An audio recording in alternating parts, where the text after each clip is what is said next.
This week on Relic Radio Science Fiction, we'll hear an adaptation of the Ray Bradbury story And the Moon Be Still as Bright. The story was first published in Thrilling Wonder Stories, 1948. This adaptation by Dimension X was first heard September 29th, 1950. Adventures in time and space, told in future tense. Dimension X.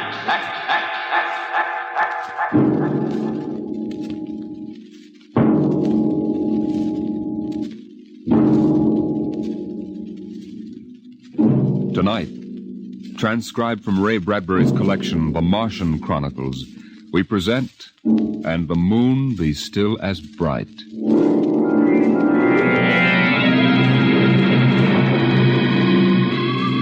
The first 3 expeditions to Mars left Earth in a mushroom of flame, arced through the atmosphere, and finally dwindled to tiny specks in the big eye of Mount Palomar telescope, and then were lost to sight forever. The prearranged landing signals flashed back to Earth, and then the radios went dead. One after the other, ships had disappeared and were never heard from again. But still the rockets came. The 4th expedition emerged from the silent gulfs of space and angled down toward the floating red disk of Mars, down into an orbit, as the order came to land. Stand by for deceleration. Deceleration, aye, sir. Skids down. Skids down, sir. Engine room. Engine room, aye. Landing procedure. Fire 1, 3, and 5. Aye, sir.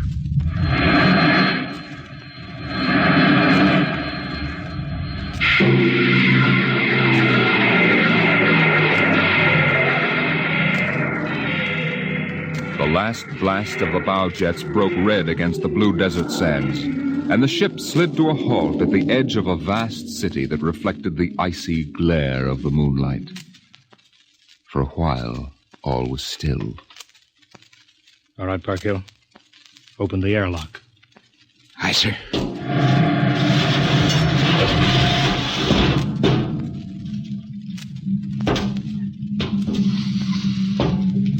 Fresh air. How about a fire, Captain Wilder? It's freezing. Later. We got work to do. Smell that air. You could get drunk on it. Say, there's an idea. Why don't we break out a bottle and celebrate? Biggs, there'll be no drinking done till we're secured. But we're landed, Captain. 3 other expeditions landed and disappeared within 24 hours. We're not relaxing security till we find out what happened to them. Maybe Martians? Exactly, Parkhill. Spender, you're an archaeologist. How old would you say those buildings are? Somebody built these cities. Oh, I can't tell till I study them more closely. It's a kind of engineering we couldn't duplicate on Earth. Those thin, reed-like towers and the stone filigree wouldn't stand up under Earth pressure. Beautiful, aren't they? I'm not interested in the architecture now. I want to make sure there's nothing there that might be dangerous. Mr. Hathaway. Yes, sir. I want you to take a reconnaissance party into the city and find out what's there. The cities all look dead from the air, sir. They look dead, but I want to make sure. Mr. Spender, you better go with Hathaway. Yes, sir. Don't waste any time gathering relics either. You can make an archaeological study later. Right now, I want a security report. Biggs? Yes, sir. We'll set up camp right here. No man is to go more than 50 feet from the rocket. And there'll be no celebration till Hathaway and his party report back. No, sir. It's just that we've been cooped up in there. That's all, Biggs. We've landed safely. We're not safe yet. Not until we know what we're up against here. We'll maintain full security till Hathaway gets back.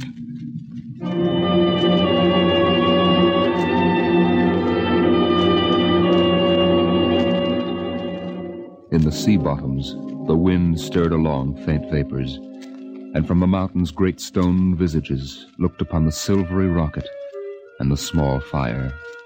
The sky was black overhead as the 2 racing moons threw knife-edged double shadows on the desert. All right, come and get it. Ciao. What you got to eat, Cherokee? Sawdust, smothered in cold lamb fat. Good. I thought it was something I couldn't eat. Hey, you guys, pipe down. Captain, Mr. Hathaway's back. Captain Wiley. Over here, Mr. Hathaway. Well? Most of the city is dead, sir. Spender says it's been dead a good many thousand years. But we found one part about a mile over. What about it? People were living in it last week, sir. People? Martians. I see. Where are they now? Dead. We found the bodies. Thousands of bodies. Hadn't been dead more than 10 days. What did they die of? You won't believe it. What killed them? Chicken pox. Chicken pox? Yes, I made tests. It worked differently on Martians than on Earth people. Burned them black and dried them out to brittle flakes. But where could they get chicken pox? From Earth, sir. And the other rockets did get through. Yes, sir. I don't know what the Martians did to them, but I sure know what they did to the Martians. Gave them chickenpox and wiped them out. They just didn't have any resistance to an Earth disease. There aren't any of them left? There won't be any. When a thing like that starts spreading, sir, there's no stopping it anywhere. It's 1,000 to 1 that's killed them all. This planet is through. Incredible. Think of it, Captain. But a dirty, silly child's disease like chicken pox.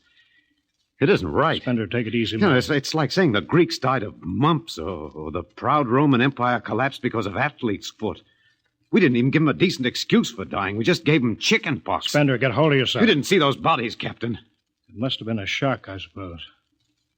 You need a rest, a little relaxation. Martians are dead. There's nothing you can do about it now. Hey, you hear that? The Martians are all dead. Well, come on, let's break out a bottle and whoop it up. How about it, Captain? Well, all right, man. Oh, that's fine. Hathaway, see to the security guard. Yes, sir. Good Lord, do they have to do that now? It's been a tough trip. It's only natural they'd want to celebrate a little. Celebrate because a world died? Because a rotten little virus from Earth wiped out a whole civilization? Well, they're not thinking of Isn't that. there time later to throw old beer cans into the canals? A civilization died here. It's like butchering a pig in a churchyard. Spender, you think too much. We're lucky to get to Mars without catching a meteor in our bulkheads. Let it go at that. Save on Mars. The first statement, save on Mars. We gotta celebrate.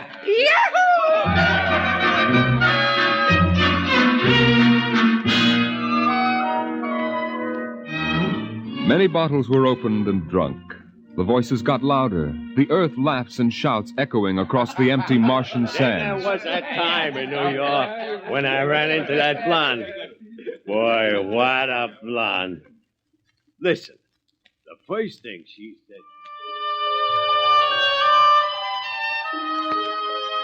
Spender listened to the wind over his ears, cool and whispering. He felt the land getting cooler. The stars drew closer, very clear. The air smelled clean and new. He looked at the cool ice of the white Martian buildings over there on the empty sea lands. What a woman. Hey, what do we do with these empty bottles? Save them. There's a 2-cent deposit. Throw them away. Hey, wait. How about that building? 2 to 1 for $1, I can heave one right through that window. You're right. Here goes. Bullseye! I owe him $1. Double or nothing on the next shot? Put that bottle down, Biggs. Who's that? Mr. Spender? Stop smashing those windows. What's the difference? The planet's ours now. I guess I can do anything with it that I want. Drop that bottle, I'll knock your teeth out. Yeah? Just watch me. I warned you, Biggs. Head out. Spender, what is this? I hit him. He's crazy, Captain. He just walked up and slugged me. Biggs wasn't doing nothing. All right, let go of him. You men go back to your party. Spender, come with me. I like that guy. Just walks up to him and slugs him. He wasn't. Spender, suppose you explain. What was the idea? Oh, the noise, the drunken brawl. I guess I was ashamed of the spectacle the whole crew was making. Where's their respect for what's happened? Their sense of what's right? Men are tired. It's been a long trip. You've got a different way of seeing things. I'm seeing things all right. I'm seeing how we'll ruin Mars. We'll rip it up, rip the skin off the way we've already ruined Earth. We Earthmen have a talent for ruining big, beautiful things. Is that why you hit Biggs? Yes, I couldn't stand the idea of them watching us make fools of ourselves. Them? The Martians. The Martians? They're dead. All dead. But they know we're here. Doesn't an old thing always know when a new thing comes? We've come a long way to smash their windows and spit in their wine. Well, maybe you're right. I'm fining you $50 for that fight. Now suck in your chin. We'll go back there and play happy.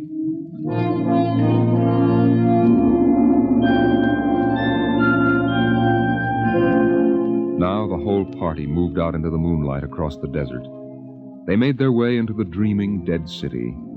The light of the racing twin moons glinted on the barrel of a pistol, the long blade of a machete, the round, gurgling shape of a raised bottle. Their shadows under them were double shadows on the ice-blue sand. They were waiting for something to stir in the dead city, something to rise, some ancient ancestral shape to come galloping across the vacant sea bottom on an ancient armored steed of impossible lineage, of unbelievable derivation. Look at it, Captain. Down those avenues in the mist. You can almost see them. The mind's eye populated the dead city. Each window was given a person who leaned from it and waved slowly, as if under some timeless water, at some moving form in the fathoms of space below the moon-silvered towers. There were faint murmurs of sound, and odd animals scurrying across the gray-red sands. The wind blew in from the Dead Sea bottom and brushed through the silvery wire filigree of the towers. A strange music drifted down to the double-shadowed streets, a thin, haunted music that played as it had played through the uncounted years of time. Nobody moved. The moons held and froze them. The wind beat slowly around them. Hey, out there. You people in the city. Pigs. Why, I just wanted to make a little noise. Come on. They built this city thousands of years ago. And now where are they? How did they die? Who cares? They're dead. It's good enough for me. Lord Byron. What? Lord Byron, an old 19th century poet. He wrote a poem that fits this city. Might have been written by the last Martian. So we'll go no more a-roving so late into the night, though the heart be still as loving and the moon be still as bright. For the sword outwears the sheath, and the soul outwears its breast, and the heart must pause to breathe, and love itself must rest. Though the night was made for loving, and the day returns too soon, yet we'll go no more a-roving by the light of the moon.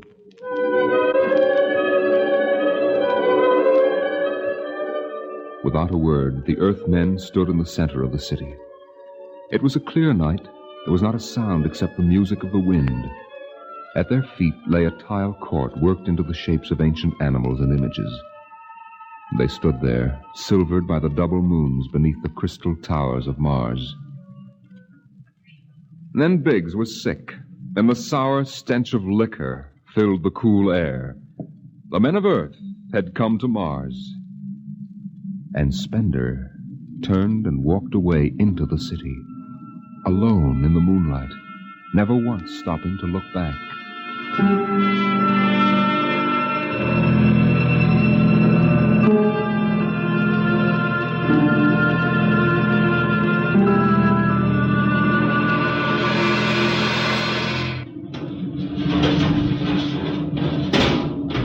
That you, Hathaway? Yes, sir. My trick on Bridgewater, sir. What time is it? 0400. Any orders, sir? No, I'll stay on watch. You turn in. Aren't you sleeping, sir? I'll wait for Spender. He didn't come in? No. He's crazy. Walking away into the shadows, he didn't even look back. Spender's a strange man. He's crazy, sir. How's the rest of the crew? Sleeping it off. Biggs had DTs, but he's calmed down now. You can go back below, Hathaway. I'll take your watch. Captain Wilder, do you think Spender will be coming in before morning? I don't know. You know, sir, I don't think he's ever coming back. That's the way I feel about him, sir. He'll never come back.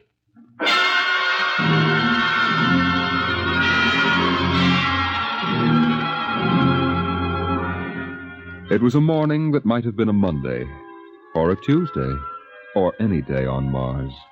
Biggs was on the canal rim, his feet hung down in the cool water, soaking, while he took the sun in his face. What are you doing back here, Biggs? Didn't you go out with the search party? Yeah, I come back. I got a blister. Sure. What do you mean? Look, Cherokee, you see that? Anyway, I had enough searching. 4 days hunting for that screwball Spender. Didn't find him yet, huh? Nah, good riddance. Oh, my feet, I'm gonna soak 'em good. If I was wild, I wouldn't worry about that nut Spender. Let him go. He's a crackpot anyway. A little foggy upstairs, I guess. Why don't you take your feet out of that canal, Biggs? I gotta make coffee out of that water. Coffee? You call that stuff coffee? I had a motorcycle once that dripped grease that tasted better than that. Wait a minute. Biggs, look over there. Where? By that bush. There's someone there. Hey. It's him. Hey, Spender! Spender? Yeah, he's coming over. Why didn't he stay lost, the crazy jerk? Hi, Spender. Long time no see. Hello, Cherokee. I've been exploring some ruins. You and them ruins. You're like a dog in a boneyard. What's the matter? Where you been? Up in the hills. What would you say if I told you I found a Martian? Huh? Where? Yeah? Never mind. Let me ask you a question. How would you feel if you were a Martian and people came to your land and started to tear it up? I know how I'd feel. I've got Cherokee blood in me. My grandfather told me lots of things about the way they kicked the Indians around in the Oklahoma Territory. If there's any Martian around, I'm all for him. How about you, Biggs? They're dead. They're all dead. A good thing, too. Well, I found a Martian. Up in a dead town in the hills. I've been reading their books. They're easy to understand. I've learned their language. Then I found this Martian. He said, give me your boots, and I did. He said, give me your uniform, and I gave him my uniform. You're crazy, Spender. Hey, Cherokee, he's crazy. And the Martian said, give me your gun, and I gave him my gun, and then he said, come along and watch what happens. And the Martian walked down into camp, and he's here now. I don't see no Martian. I'm the last Martian. What? Biggs, I'm going to kill you. Cut it out. What kind of a lousy joke is that? Stand up and take it. Hey, put that gun away, Spender. Hey, cut it, Spender. Oh, put that gun away. You're joking. You're kidding, huh? Spender!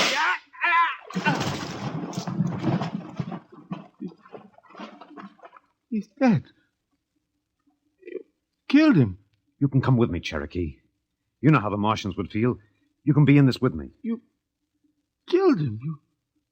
You just killed him. He deserved it. You're crazy. Well, maybe I am. But you can come with me. Come with you? For what? Go on. Get out of here, you crazy murderer. All of them. I thought you'd understand. I thought you'd remember what happened to your own people. You get out of here, you crazy Don't murderer. reach for that gun.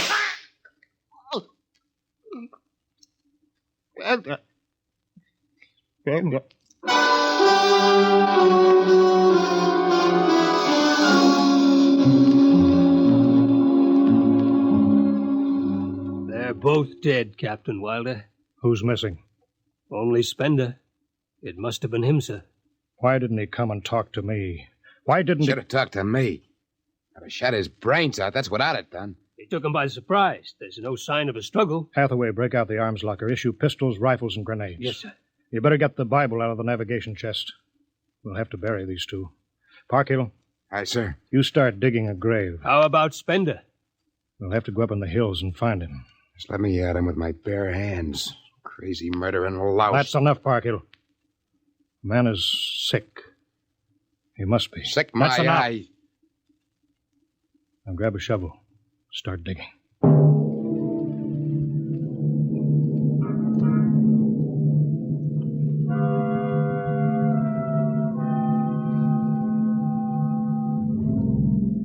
Spender saw the thin dust rising in the valley, and he knew the pursuit was beginning. The sun burned farther up the sky, and the blue sand drifted lazily across the sea bottom below. He sat beside a quiet pool 10,000 years old and held a silver book. Through the house played the strange wind music of ancient Mars, and he heard voices whisper in his mind. Earthman. I hear you. I've always heard you, even down there on Earth. Run. I won't run. What's the use? Live, what for? To see them tear down your temples and put up hot dog stands? They've seen me. They know I'm up here. There's Wilder now. Got him right in my sights. Funny he hasn't ordered him to use grenades. He could lob one right up here and blow me to bits. Yeah, maybe the captain thinks I'm too nice to be blown to bits. He wants my death to be clean. Yeah, just one bullet hole in me, nothing messy. And why? Because he understands me. He's the only one in the crew who ever did. Well, at least I can do the same for him. Just one bullet in his heart, a nice clean death. All I have to do is pull the trigger and then...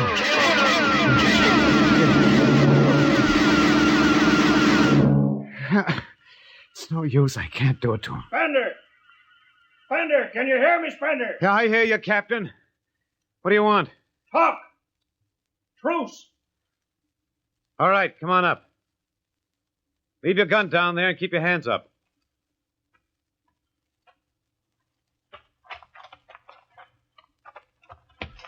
Spender, are you there? Over here. It's quite a climb. Mind if I sit down? Cigarette? Thanks. Light? Yeah, got my own. It's warm. Yeah, it is. You comfortable up here in the hills? Quite. How long do you think you can hold out? About 12 men's worth. Why didn't you kill all of us this morning when you had the chance? You could have. I know. I got sick. After I started killing people, I realized they were just fools and I shouldn't be killing them. But it was too late, so I came up here where I could get angry again. Why did you do it? Because I've seen that what these Martians had was just as good as anything we'll ever hope to have. They stopped where we should have stopped 100 years ago. They knew how to combine science and art and religion. They knew how to live with dignity and peace. And for that reason, you started shooting people? Well, when I was a kid, my folks took me to visit Mexico City. I'll always remember the way my father acted, loud and big. My mother didn't like the people because they were dark and didn't wash enough. I didn't see my mother and my father coming to Mars and acting the same way. Anything that's strange is no good to us. We aren't fit to take over this planet. But kill 2 men? What could I do? It's me against the whole Earth. Isn't it enough they've ruined one planet? Now they want to ruin this one. I'll kill you all off, Wilder. That'll delay the next rocket 5 years. And I'll kill them, too.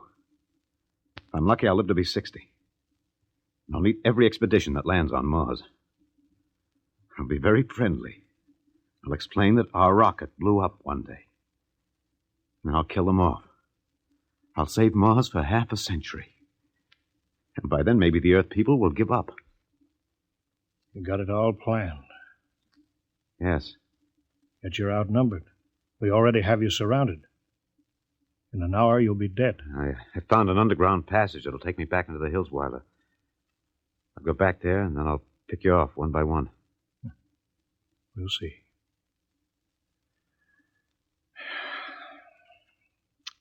It's a nice town you got here, Spender. Beautiful. I'd like to live here. You can. But join me. You're not like them. I'll show you what a good life these people had. I'll play you an old reel of Martian music that must be at least 50,000 years old, a kind of music you've never heard in your life. It sounds wonderful. But I can't stay with you. Sorry, Spender. I'm sorry this is happening. Guess you'd better go back now so you can start your attack. I guess so. But, Captain, I won't kill you. When it's all over, you'll still be alive. Then maybe you'll change your mind. No. There's too much Earth blood in me. I may even agree with you about all this. That doesn't change what I've got to do. You won't stay? No. This is your last chance, Spender. You're sick. Come along with me quietly. No. Look, one last thing. If you win, do me a favor. Try to see that they don't tear this planet apart. Right. If it helps, just think of me as a very crazy fellow who went berserk one summer day. It'll be easier on you that way. I'll think it over. So long, Spender. Bye, Captain. Good luck.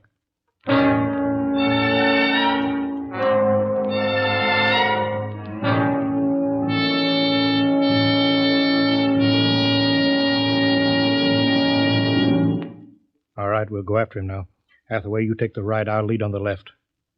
You have to kill him. He won't come down. Make it a clean shot if you can. Get it over with. I'll blow his bloody brains out. No, Park Hill. Through Bloody the heart. brains. You heard what I said. Through the heart. Now let's go get him.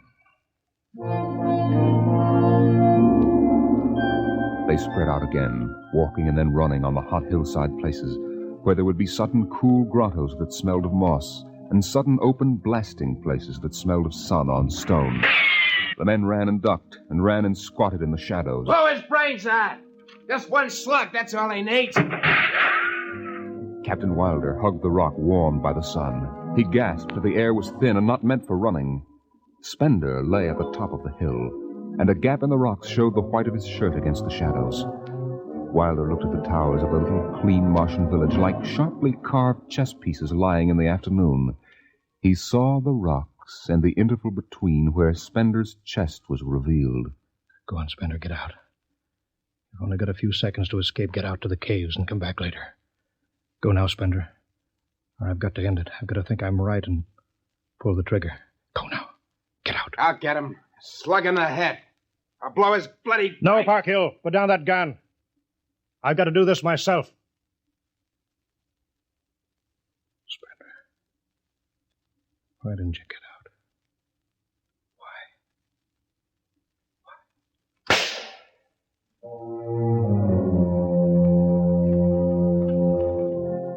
They buried him in that ancient valley town, where the music of the wind played on through the days and the nights. They laid him in an ancient silver sarcophagus with waxes and wines which were 10,000 years old, his hands folded on his chest. The last they saw of him was his peaceful face in the cold silver light of the racing twin moons. The captain found the poem in Spender's pocket, and he read it before he shut the marble door. So we'll go no more a-roving so late into the night, though the heart be still as loving and the moon be still as bright, though the night was made for loving and the day returns too soon, yet we'll go no more a-roving by the light of the moon.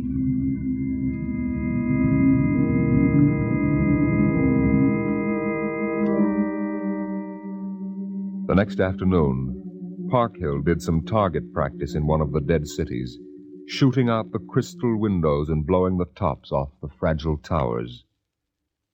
Captain Wilder caught Parkhill and nearly knocked his teeth out.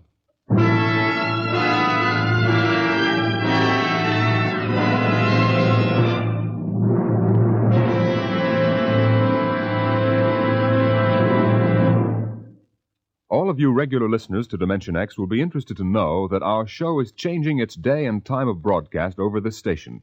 Starting early in November, we'll be back at the new time. We suggest you watch your local newspaper and be sure to join us in about 4 weeks for a new series of adventures into the unknown world of tomorrow.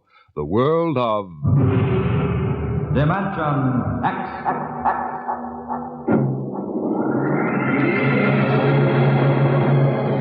Tonight, Dimension X is transcribed, And the Moon Be Still as Bright. Adapted for radio by Ernest Kenoy from the original story by Ray Bradbury. Featured in the cast were Alexander Scorby as Spender, Wendell Holmes as Captain Wilder, and your host and narrator for the story, Norman Rose. Music by Albert Berman, engineer Bill Chambers. Dimension X is directed by Edward King. This is Robert Warren speaking.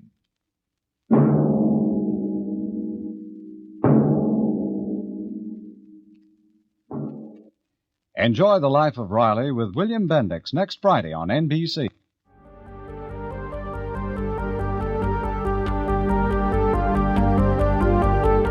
That's our sci-fi story for this week. Dimension X aired over NBC stations from April of 1950 to September of 1951. Only produced 50 episodes. You can find more from this series and more from its successor, X-1, alongside thousands of other old-time radio shows at relicradio.com. You'll find our Shoutcast stream there and our donate button. That's how all of this is made available for free. If you'd like to help support us, give that donate button a click or visit donate.relicradio.com. Thanks to those who have helped out. Thanks for joining me today. Talk to you again next Monday with another episode of Relic Radio Science Fiction.